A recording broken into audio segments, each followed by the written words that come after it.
The discussion of reparations can never be an easy discussion. It is complex. It is difficult. The heads of government of the Caribbean community have assigned me the responsibility of writing the heads of government of those European states whose governments were responsible for the extraction of wealth from our countries for centuries, and who extracted wealth, I dare say, from your continent and your countries too. There are those who will say and remind us that the specter of war makes it an inconvenient time to have this conversation. But may I say that it is never the wrong time to do the right thing, and I therefore hope that we shall have the support of Africa in these difficult and complex conversations that regrettably have led to the extraction of wealth for centuries from our nations in the Americas. Thank you, my brother. My friends, we come to you today conscious that we have returned. We have returned. And it is the ultimate victory to wage against those who said that there shall be no return, that I stand here as a daughter of the Americas, a daughter of Africa, to congratulate you on what has been a magnificent display this morning by your armed forces, by your civilian persons, by the school children of this country. And may I say, as I saw the stiltmen and the masqueraders, Mr. President, just as you felt when you inspected our troops in Barbados that you were in Accra, I feel today that I am in Bridgetown at Cropover when I saw the masqueraders and I saw the stiltmen move through this stadium. It is a reminder always that we are truly family. So let us not look north. Let us look west and let us look east. And let us be determined always to remove the middleman, to remove the middle leg, and to remove the middle passage. For if we remain committed and focused on that, then I believe that we shall be that humanizing force that the world needs now more than ever in these great times of peril in which we live. For we will know what we must do to bring justice to the fight against climate. And we will know what we must do to bring reparations to those people who have lost.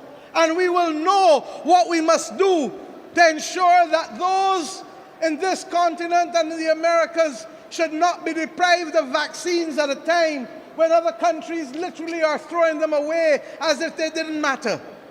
For we shall know when the next pandemic comes how to fight it and who to protect. Mr. President and the people of Ghana, I leave you today confident that you shall continue to light a beacon for those of us not only in the continent of Africa, but across the world. And we shall join you in holding that beacon, that everlasting fire, if only because it is a moral and just fire.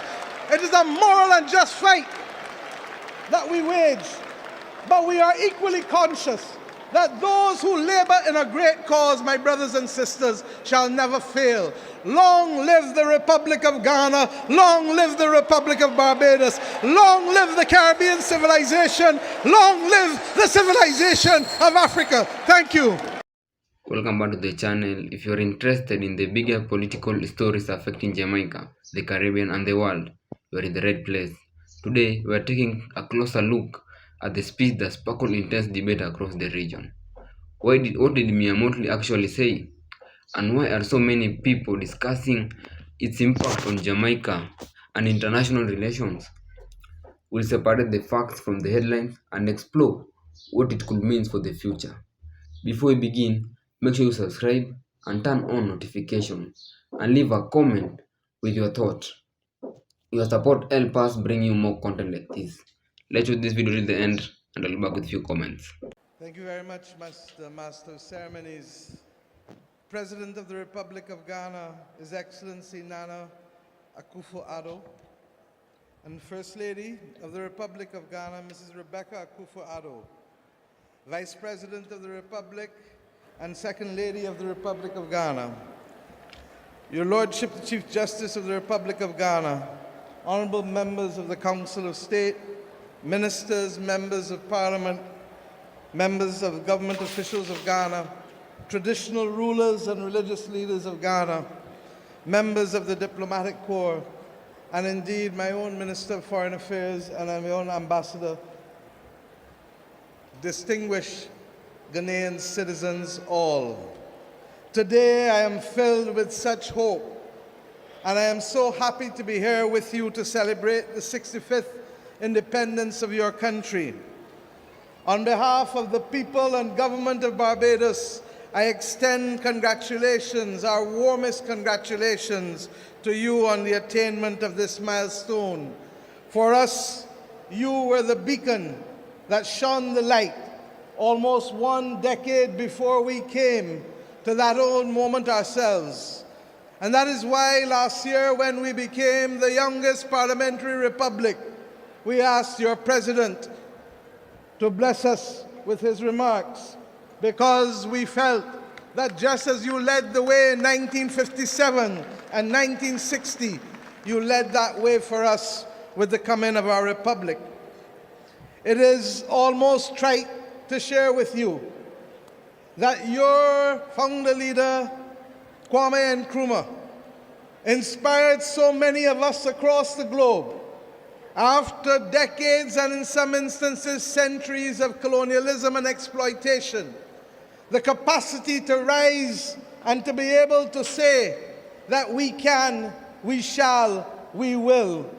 That simple example gave so many of us the courage that we too could and would and should.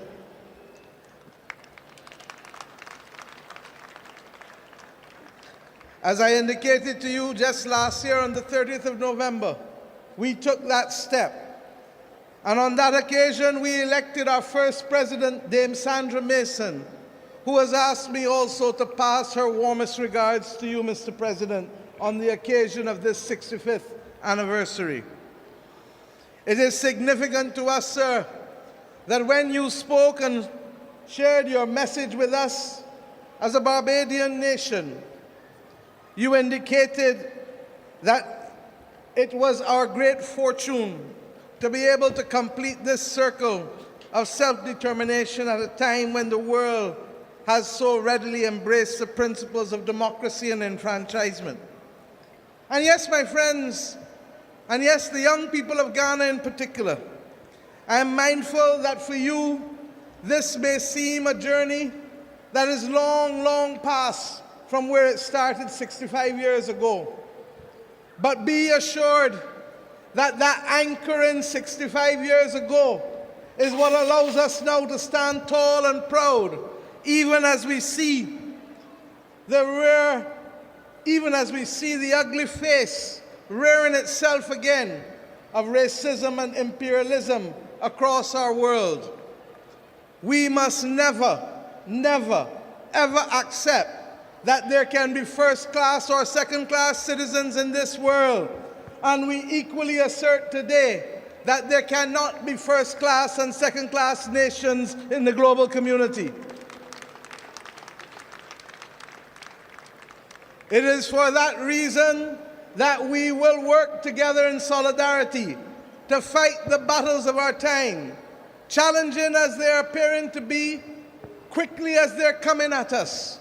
For whether it is the climate crisis that affects us, or whether it is the scourge of war that is raising its head yet again, or whether it is the assertion by some who have not been elected to take power from those who were duly elected, we have a duty to stand tall and to protect the principles of democracy and the principles that are anchored in our Constitution and the principles that we committed to in the United Nations Charter and the International Covenant of Civil and Political Rights.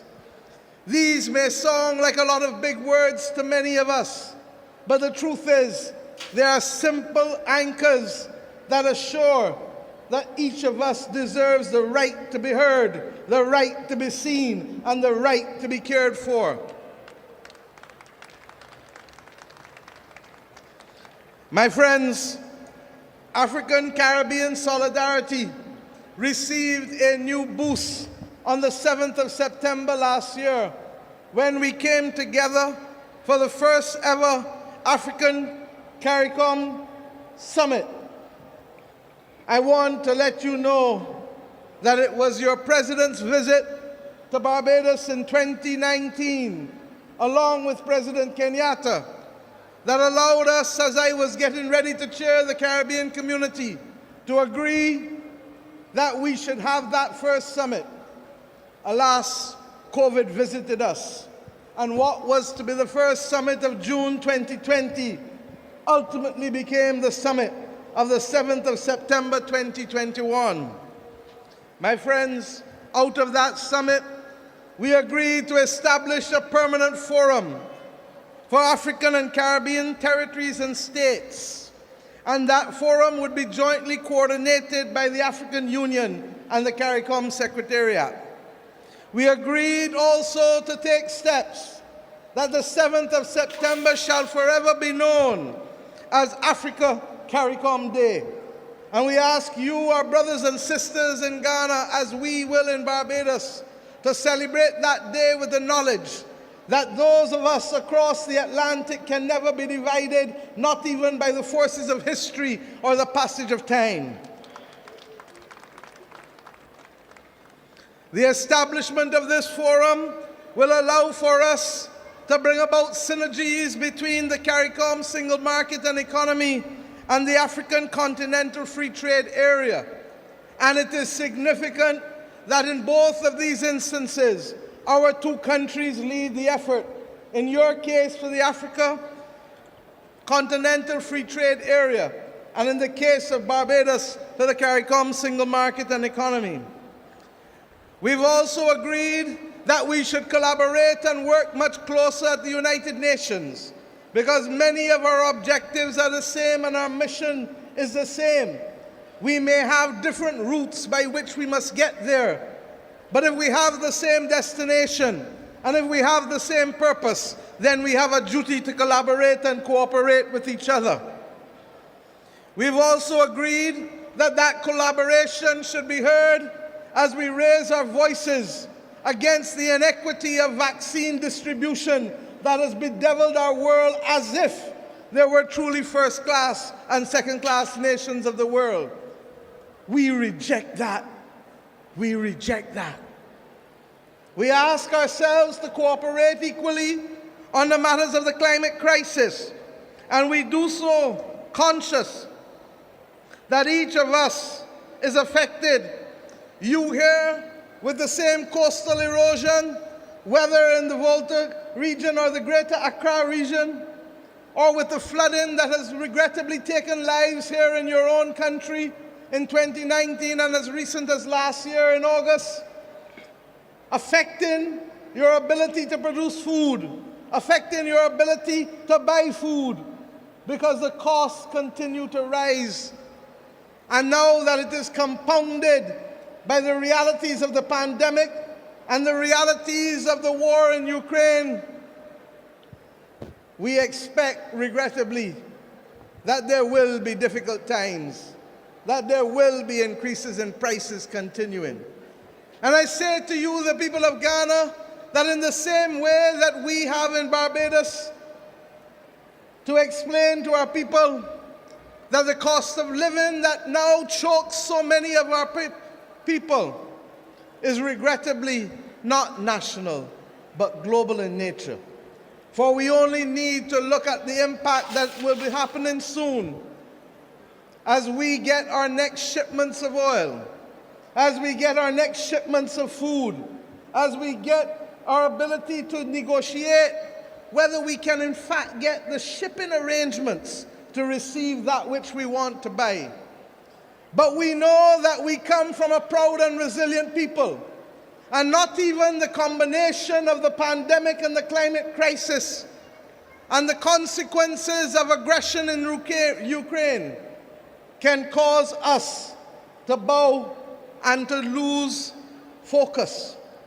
Yes, the times will be hard, but our ancestors have shown us that even in hard times, we can rise above this and hold firm to the view that we are a resilient and dominant people capable of moving strong ahead. It is for that reason, Mr. President, that when we look at the global architecture and the lack of fairness in the structure of it, we too echo your own calls and that of others, that the African Union should be given a chance to become part of the global leadership if it is to be legitimate and if it is to be morally accepted by us all. The G20 cannot remain 20. The G20 must become the G21, for we know that in the African Union you constitute the 5th largest economy in the world with just under 3 trillion in production on an annual basis.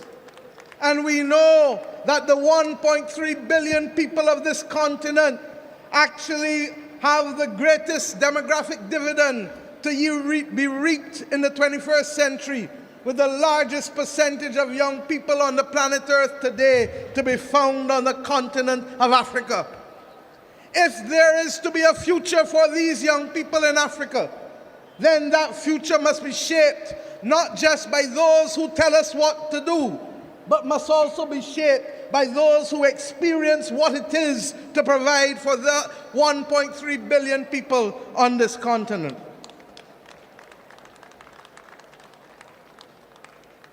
My friends, we stand in solidarity and in unity with you on these great issues. And I can do no better than to quote your own founder leader in his wise words as he addressed the OAU summit in May of 1963, when your president said, and I quote, "Do we have any other weapon against this design but our unity? Is not our unity essential to guard our own freedom, as well as to win freedom for our oppressed brothers, the freedom fighters? Is it not unity alone that can weld us into an effective force, capable of creating our own progress and making a valuable contribution to world peace? We must stand united now more than ever. And the calls to remove a member of the P5 this week only serve to remind us of the absolute injustice and inequity of the P5, the permanent 5 in the Security Council in the first place. And that is why we say there can be no first-class or second-class nations of the world. It came to a head, an absolute head, when the one that was given the power to veto, literally this week, ensured that that veto literally made the United Nations almost useless in its capacity to save the people of Ukraine as they faced down the weapons of Russia. We say today that it is not only there that there must be change.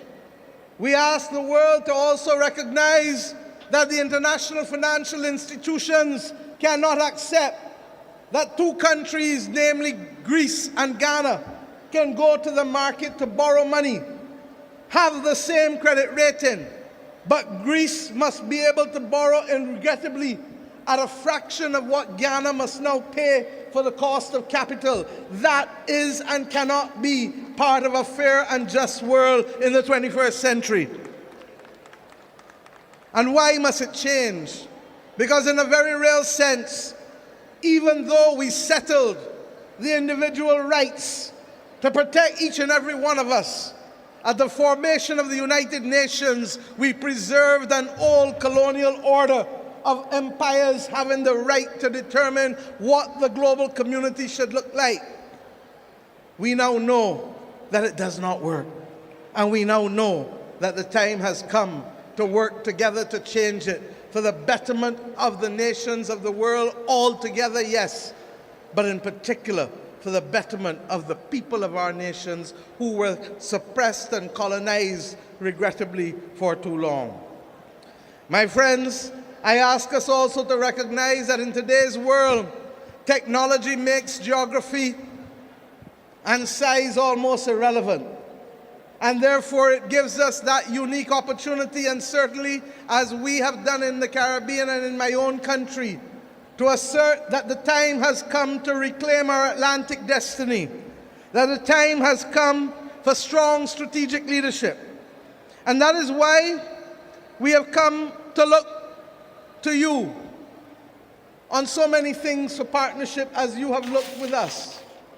I stand here today on your Independence Day to thank the people of Ghana for being able to support us in our need for nurses, with the first 95 nurses having gone to Barbados in July of 2020.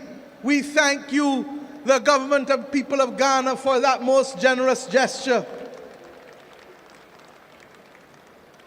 And we are heartened that they have made a huge difference to our public health care system. So much so that we have just completed interviews for just under another 200 nurses to come to Barbados in the near future.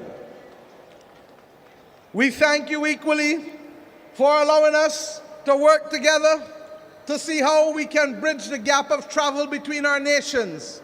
It cannot be acceptable that we must all go north to come back south when we can easily go east or west.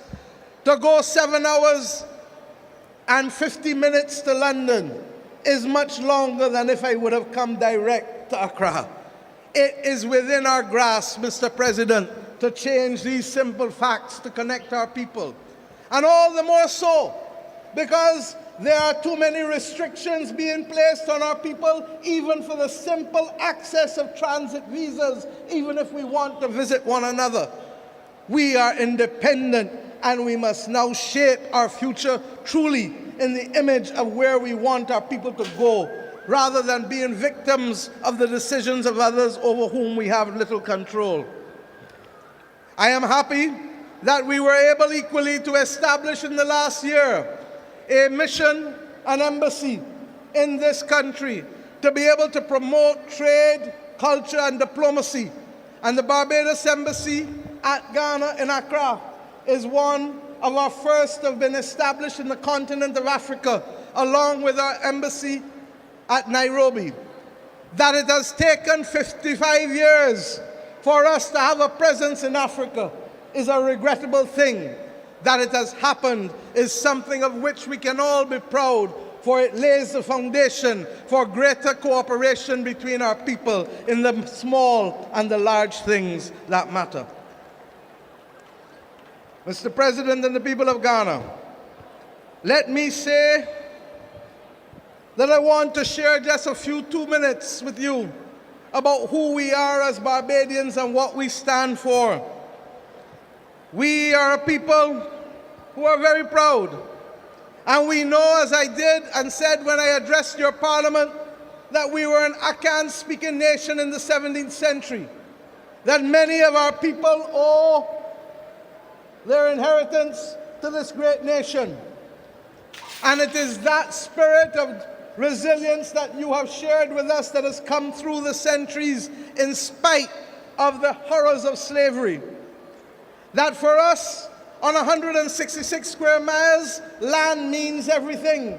And therefore, not just the possession of land, but the ownership of land must matter. That in our country, and I say so conscious that here in the Cape Coast, education has been critical to you in this part of Ghana. Equally, education is a bedrock upon which our nation has grown and has become more stable and prosperous. I say to you that it is our mission to erase poverty from our landscape, because poverty is a cancer that takes away from our people the right to choose and the right to be. And I share with you two simple things that perhaps say it better than I could ever say it. For when we became an independent nation, and the President of the United States of America, Lyndon Johnson, offered to pay our dues to join the Organization of American States, the then Prime Minister and Father of Independence, the Right Excellent Errol Barrow, said to him, "Mr. President, where I come from, if you cannot afford to pay the dues, you do not join the club." That is who we are as Barbadian people. And when he went to deliver the first message on behalf of our people at the United Nations, he indicated something that has remained our motto and our bedrock and which serves us well today, even as we comment on the crisis in Ukraine, that we shall be friends of all and satellites of none. This is a spirit which was imbued in us, and we have no doubt that that spirit owes its heritage to right here where I speak today, in the continent of Africa, because that is what allowed us to keep our heads high in spite of all that we had to face. Today, as we go forward, we simply use the words, as I've had to do over the last 4 years in my country, as we ourselves face serious economic difficulties and challenges, as we face the climate crisis and the pandemic. And what were those simple words? Simple that our children understand. Many hands make light work. And just as we are prepared to share the burden of adjustment always, we must be prepared to share the bounty that can allow our people always to aspire and to feel that they live as owners in their own country and not tenants in the land. My friends, I ask us once, please, before we go and I close, to reflect on the fact that it was from this coast, regrettably, that many people left. Yes, never to return at that time, but with a wish always in our bosom that their children and great-grandchildren and great-great-grandchildren would come back to this land. We are conscious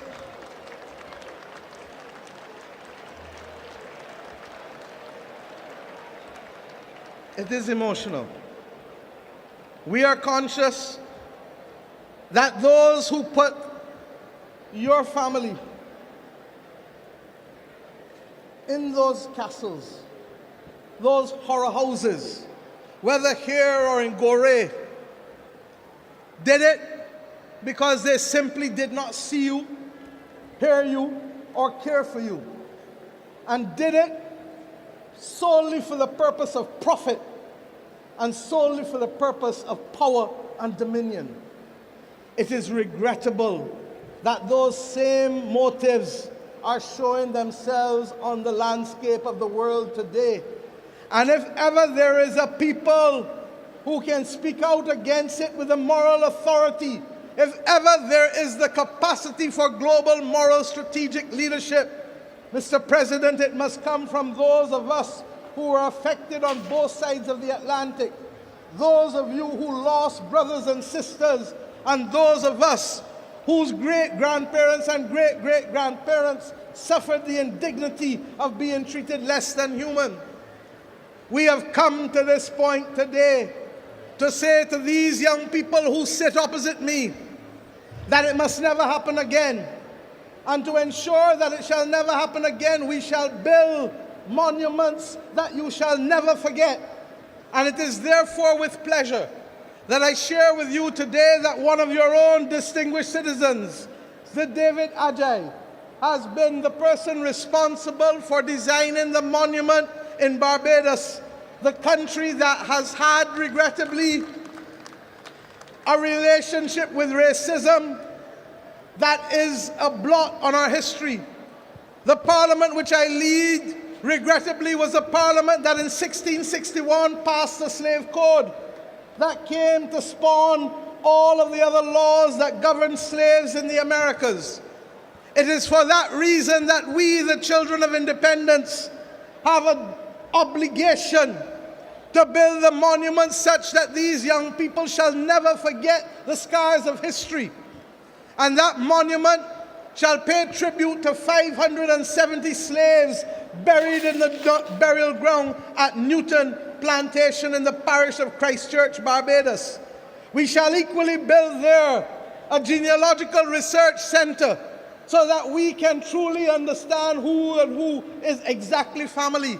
Because Barbados has the second largest transatlantic slave records in history, only to be exceeded by the United Kingdom, whose ones perhaps may not be as pristine as ours for different reasons.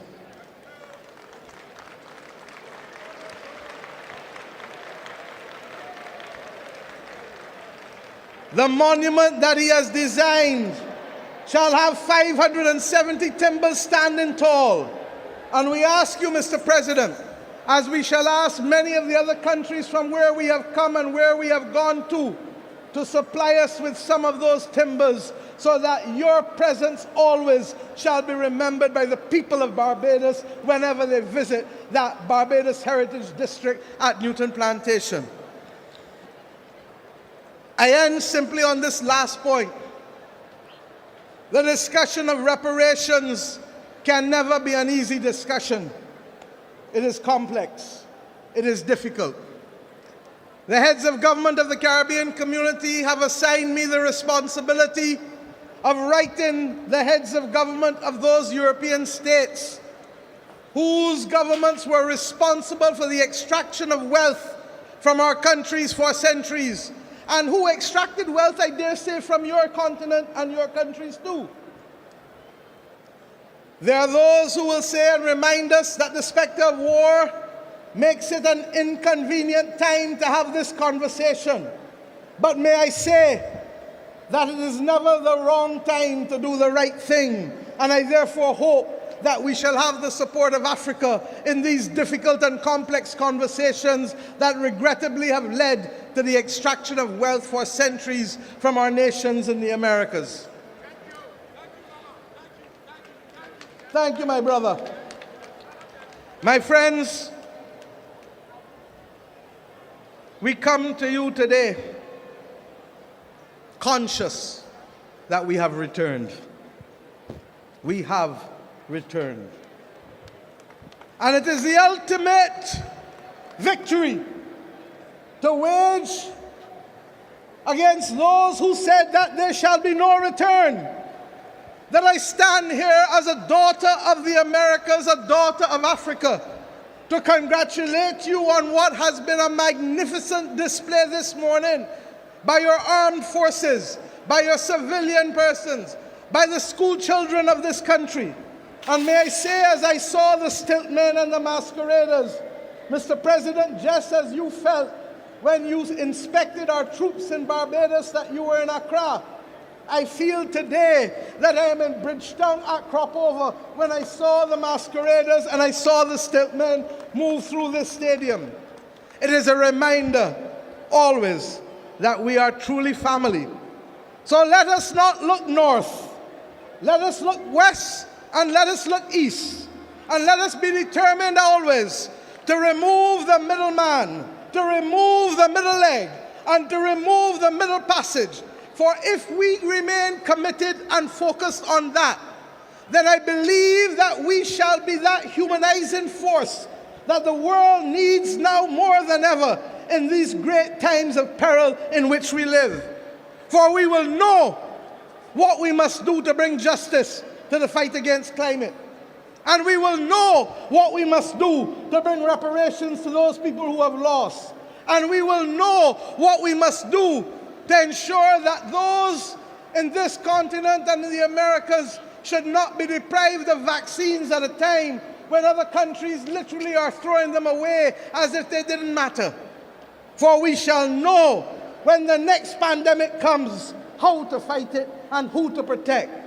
Mr. President and the people of Ghana, I leave you today confident that you shall continue to light a beacon for those of us not only in the continent of Africa, but across the world. And we shall join you in holding that beacon, that everlasting fire, if only because it is a moral and just fire.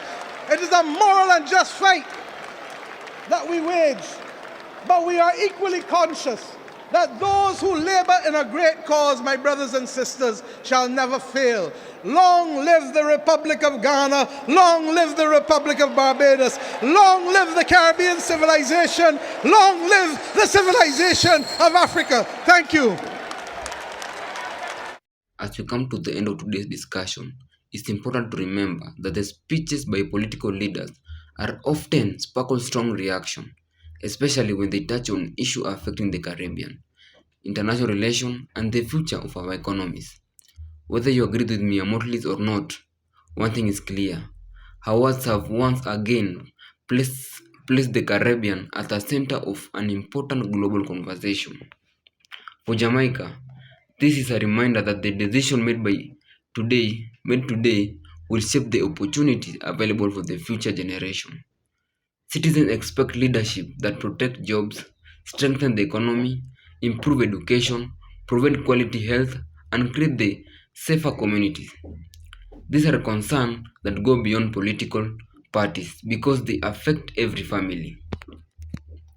When decisions involve powerful countries such as United States and the stakes become even high, Caribbean nations must be balanced strong international partnership with protecting their own interests. That requires diplomacy, wisdom, and a clear vision of the future. At the same time, every view should be remembered that headlines and social media clips do not always tell us the full story. The best approach is to listen and complete speeches, examine verified information, and from your own conclusion based on fact rather than emotions. Healthy debate is important, but it should be always be based on accurate information. The Caribbean has faced many challenges throughout its history, yet time and again, our people have shown reliance, determination, and the ability to overcome obstacles. That same spirit continues today as government work through economic pressure, global uncertainty, climate change, and the changing international policies. Regardless of the political affiliation, every citizen has a role to play. Democracy is strong when people stay informed, participate in respectful discussion, and hold leaders accountable through peaceful and lawful means. Constructive criticism helps government improve, while unity helps information move forward. As regional leaders continue to speak on behalf of their countries, the world will be watching too closely. The conversation happening today will influence trade investment, tourism, immigration policies, and the region cooperation for years to come. That is why this discussion matters so much. Not just by politicians, but for ordinary citizens trying to build better lives. This story has also reminded us that the Caribbean is no longer willing to remain silent on issues that affect these people. Many leaders across the region are calling for greater fairness in global financial system, stronger partnership, and more respect for small island developing states. Whether this goal are achieved will depend on the continued dialogue and cooperation. For Jamaica, the focus remains on creating opportunities for young people, supporting businesses, reducing crime, improving infrastructure, and strengthening the economy. These are the issues that many citizens care about most because they directly impact daily life. As always, different people will intercept political speeches in different ways. Some will see bold leadership, while others will disagree with the message. That is nature of democracy. What matters is meaningful remaining in respectful conversation, and allowing facts to guide our opinions. One thing that cannot be denied in these Caribbean voices are becoming more influential on the international stage. Leaders from across the region continue to speak about climate reliance, debt relief, economic justice, and suitable development. This issue affects millions of people and deserves serious attention. As you watch how these events unfold is coming weeks and months, we should remember that politicians is consistently changing. The development can quickly reshape the conversation. That is why staying informed is so important. Thank you for taking time to watch this video until the end. Your support means everything to this channel, and every comment, like, and share help this important discussion reach more across the Jamaicans, the Caribbean, and around the world. Now, it's your turn. Do you believe this speech could influence the relationship between Caribbean leaders and a major world power? Do you think it will have many lasting impact on Jamaica? Share your thought in the comment below. Let's keep the discussion respectful and focus on the issues. If you enjoy today's analysis and want more update on Jamaica politics, Caribbean affairs, and international news that affect our region, don't forget to subscribe and turn on notification bell and become part of this growing community. We bring you the latest stories, truthful discussion, and balanced analysis to help you stay informed. Thank you once again for watching. Stay safe, stay informed, and remember that an informed citizen is strong citizen. Until next time, take care, and may God continue to bless Jamaica and the Caribbean.